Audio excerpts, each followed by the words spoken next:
जैसा कि एक वीडियो बड़ी तेज़ी से वायरल हो रहा है, पावर स्टार पवन सिंह और बॉलीवुड एक्ट्रेस जरीन खान दिखाई दे रही हैं और विभांशु तिवारी जो भोजपुरी के डायरेक्टर हैं, वीडियो डायरेक्टर, वो भी साथ में दिखाई दे रहे हैं। गाने की शूटिंग लखनऊ में हो रही थी और कल इसका एक शूट हो गया था, आज दूसरा शूट आज रात में होना था। उसका वीडियो क्लिप बड़ी तेज़ी से वायरल हो रहा है।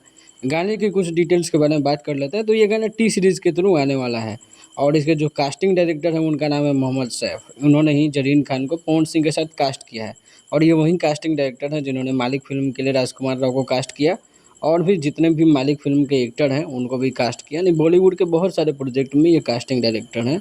तो राजकुमार राव से भी इस फ़िल्म का जो है, इस गाने का जो है कनेक्शन भी जुड़ जाता है, क्योंकि पिछली बार राजकुमार राव के साथ पवन सिंह ने 2 गाने काफ़ी ज़्यादा सुपरहिट दिए हैं बॉलीवुड में। दूसरा जो न्यूज़ आप लोग देख ही रहे होंगे, अक्षरा सिंह के साथ जो है पवन सिंह की टीम ने खेला कर दिया। बाकी पवन सिंह अपनी इस टीम के जितने भी मेंबर हैं, चाहे विक्की सिंह हो, चाहे अमित सिंह हो, चाहे दीपक सिंह हो, इन सब के साथ दूरी अपना बना चुके हैं और अब जो है ये लोग अक्षरा सिंह के साथ रुद्र शक्ति जो फ़िल्म आ रही है उसके प्रमोशन में साथ में दिखाई देना है। अपनी राय ज़रूर दीजिएगा।